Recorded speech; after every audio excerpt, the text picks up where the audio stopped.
eneste som likte meg for den jeg var.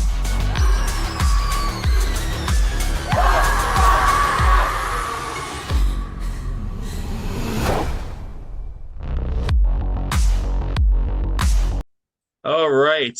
How you guys doing today? Doing good. How are you? So I gotta tell you, it's so funny. We're talking about Good Boy, and I'm wearing a Scooby-Doo shirt. How ironic.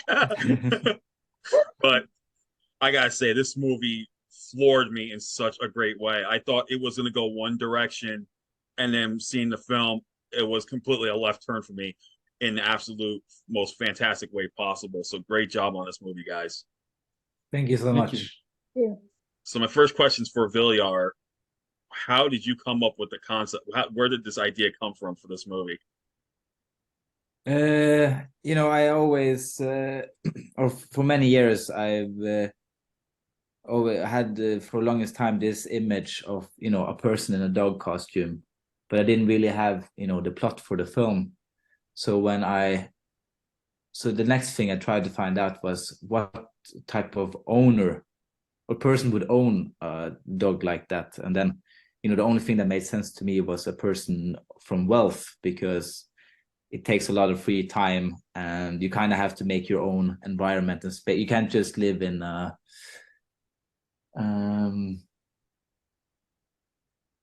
apartment, a normal apartment, and you kind of need a big space for yourself to make that stuff work. So that's how I decided I wanted to be a millionaire.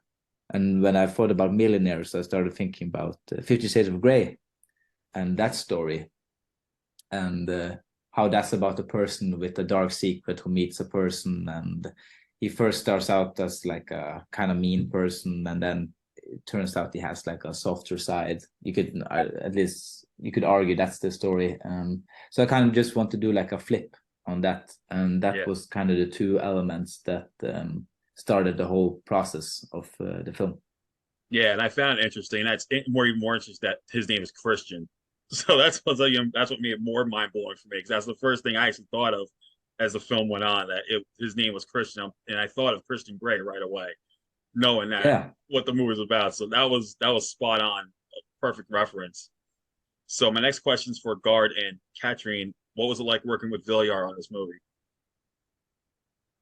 It was amazing. I just have to say, because reading the script and seeing that he has so creative mind, open, breaking like rules of what you expect the film to be in a way, and also the way he included us in the process.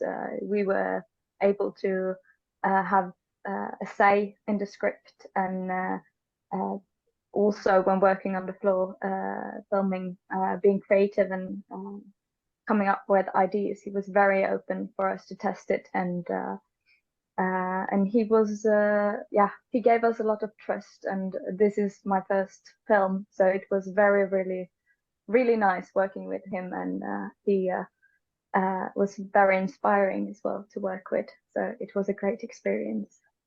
That's awesome. What about you, Gard? I totally agree with everything Katrine Lovise says.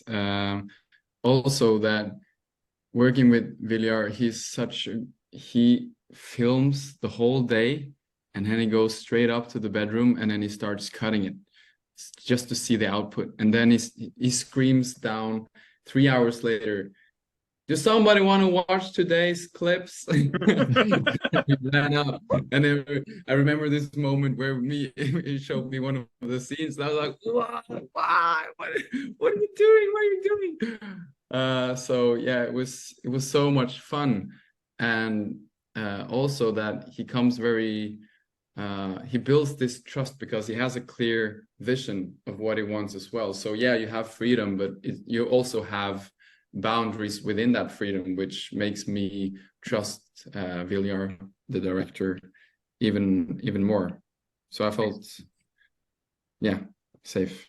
Yeah, you guys are lucky to be working together, because obviously it looks like there's no egos involved, and we always get that, and and what we got to talk about, the elephant that's not in the room, Nikolai in the role of Frank. What was it like working with him from all sides? Because all of you had to, of course, Viljar directed him, and then you guys worked closely with Nikolai in the dog costume. What was that like for you guys?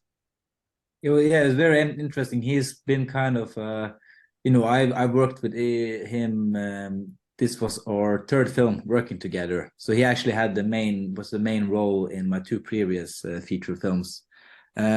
Sadly, he only could shoot for 4 days. So he played, most for all of the second half of the film, and he was did the voice work, and he was like the person in the dog costume. But I should say also for a lot of the filming, our costume designer and producer Marie also played a lot of the, at least in the first half, was also in the dog costume. Oh, interesting. Yeah, and it's a weird thing because you kind of forget that there is a person in the dog costume. Yeah. And it can be very dehumanizing, both for us and but also for the person playing the dog, being on all fours and kind of not being treated as a human, because you can't read their expressions, right? And so we try to make sure that it was good communication between us and the person playing, or the people playing the dog, and that they didn't were in the costume for too long, because it can be it can be quite an unpleasant experience being in that costume for too long. So we try to keep it short increments, for the filming of the dog. Right. I have to give both Marie and Nikolai tons of credit. It was a really unpleasant role to play, and not to give any spoilers, but I also have to give an extra thanks to Nikolai, he was so giving, he was so open. And I think the question I asked the most during the shooting days was, are you okay? Because the safety involved was so important for everyone. And they just gave it so much. And I'm really grateful for that kind of sacrifice that they did. So yeah. What about you, Katrine? I think, I just wanted to go back a little bit to what Viljar was talking about, how fast the brain accepts something. And I think that's also connecting a little bit back to Sigrid as well, because it is a quite weird situation she ends up in. But she is accepting it quite fast, that Frank is a dog. And I think that also reflects how we felt in that situation. And I think that she also had to portray it as the audience would see it. But it was also really weird, because, as Gard also said, that if being sure that the person inside was okay, and because it was really weird. I have to say it was so weird trying to pretend that this should be all right in a way, because we also knew it was uncomfortable for the person. But it kind of is also what we are lucky to experience as actors as well, because you get put in so many weird different situations, and you just have to connect in the moment, because at a couple of moments later it's gone, and you can just sit there now reflecting on it. So yeah. And what's funny enough is, this movie is coming out, and yet I'm pretty sure you guys heard this. You heard about the guy in Japan who got a costume like that to make himself a dog, and he's doing all this stuff now. If you guys heard about this, it is the crazy thing. I'm thinking, what do you guys think about that? That's kind of that's gotta be that's coincidental that this is happening, and we got this movie coming out. What you guys, when you guys heard about this, what was your reaction with the movie coming out and all? Free promotion. No, it was well, yeah. So I think it was kind of it felt what is the word? Is gratifying, or it felt it felt nice knowing that this, because you know we kind of just made this up, this thing. Of course there's puppy play and furries and stuff like that, but I think this specific thing I hadn't really heard about. And then, you know, well, after we had shot this film, you know, it turns out to be a real thing, and it felt kind of good to know that you kind of made something that rang true. And yeah, it's very fun to see art imitating life, or life imitating art. So yeah. That's exactly how I felt too.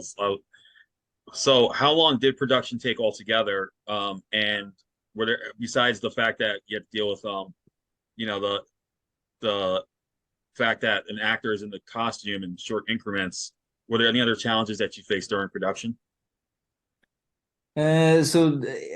From, you know, starting the script and like pre-production, I think it was 1.5 years.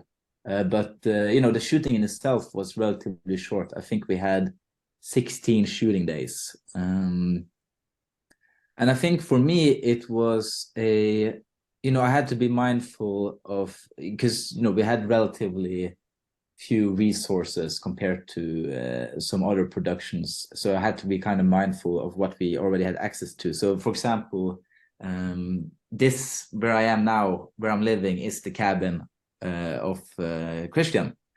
So I mean, I'm at the, you know, living room, or where they're eating in the films. So I tried to kind of take inspiration and take things I already had access to make it easier. But I think just the filming in itself was, I'd say, pretty smooth. You know, we lived here the whole time during filming, and it was relatively short filming. And I think, you know, the actors just came so prepared. We didn't really do much blocking. I could pretty much just say, okay, I'm ready to go, and they say yeah, and then we just start shooting. We had already discussed the film, and they had such a big part in developing the script that of course we did talk during the nights about after each day about, you know, the next scenes and stuff, but we were all kind of on the same page, so we pretty much could just start shooting. And you know, be very efficient about it, because we were all on the same page and had worked so much with the script before filming. That's awesome. And that's great that, I mean, what's even fascinating is that you got Gard and Katrina help you in developing their characters as well, and putting your faith in them. And altogether, this was a fantastic movie. And I will say, I'm not going to spoil anything, but that ending was one of the most shocking things I've seen this year. So altogether, this was a great movie.